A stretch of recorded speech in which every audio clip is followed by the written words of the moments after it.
Si ta santé est importante pour toi et donc tu fais déjà une activité physique, tu as une bonne hygiène de vie, tu as une alimentation équilibrée, donc normalement tu n'es pas en surpoids, voici quelques compléments alimentaires qui pourraient être bénéfiques pour toi.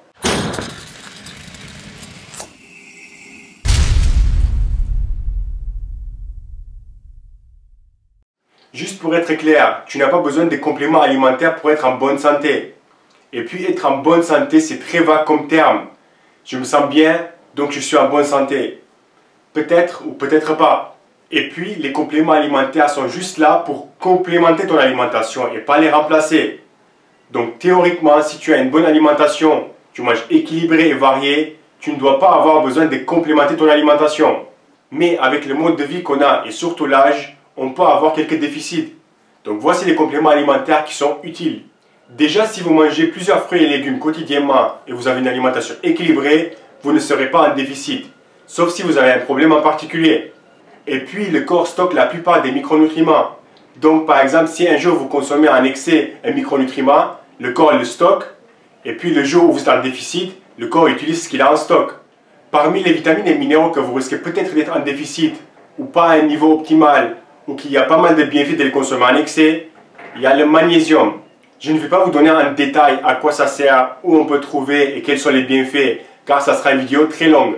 Je vais vous donner les bases et quelques liens si vous voulez vous-même faire votre propre recherche. Parmi les bienfaits de magnésium, vous avez: il diminue la pression artérielle, il diminue le taux de sucre dans le sang chez les diabétiques ou les personnes avec un taux élevé. Donc en gros, il améliore le fonctionnement de l'insuline. Il augmente la densité osseuse et peut aussi améliorer la qualité de sommeil. Donc si vous voulez prendre du magnésium en complément, je vous conseille de prendre entre 200 à 400 mg par jour tous les jours avec votre repas. La deuxième vitamine que vous risquez d'être en déficit ou que vous n'avez sûrement pas à un niveau optimal, c'est la vitamine D. Le soleil est la principale source naturelle de vitamine D, mais vous avez aussi les poissons et les œufs. Quels sont les risques de carence en vitamine D? Même si c'est très rare, c'est le baisse des taux de testostérone et la fatigue. Quels sont les avantages à avoir un taux optimal de vitamine D?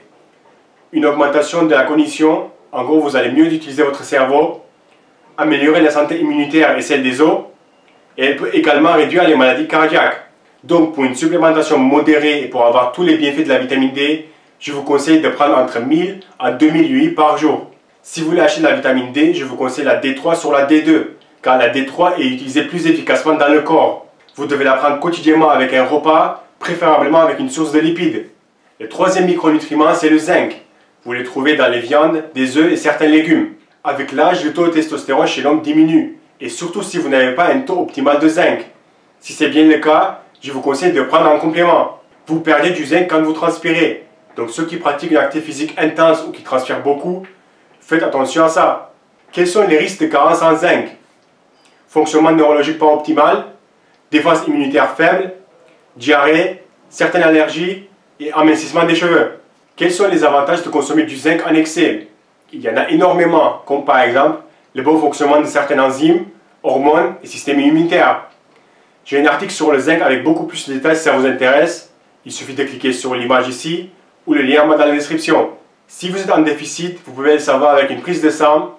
Il vous faut entre 25 à 45 mg par jour. Si ce n'est pas le cas et vous voulez consommer du zinc pour avoir les bienfaits en plus, entre 5 à 10 mg suffit. Et puis quand vous achetez du zinc, attention, il y a plusieurs types de zinc. Il y en a qui sont mieux que d'autres.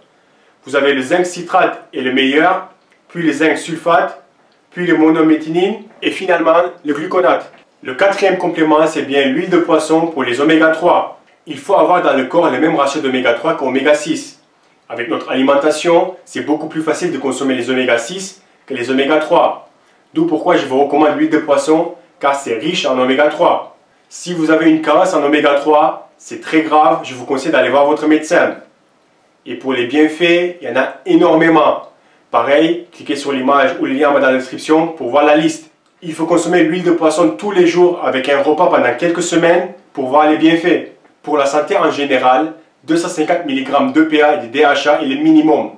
Mais si vous voulez avoir les bienfaits, je vous recommande de consommer entre 800 à 1000 mg par jour. Il y a une étude qui montre que consommer 6 g par jour peut diminuer les courbatures. Mais bon, ça fait beaucoup d'huile de poisson. Et la cinquième vitamine que je vous recommande, c'est la vitamine C. Dans des pays développés, c'est très rare d'être en déficit en vitamine C. Mais par contre, c'est très possible de ne pas avoir un taux optimal. Mais dans tous les cas, si vous avez le budget, je vous conseille de vous supplémenter en vitamine C. Et en plus, ça ne coûte pas très cher. Il y a énormément de bienfaits. Comme par exemple, c'est un super antioxydant.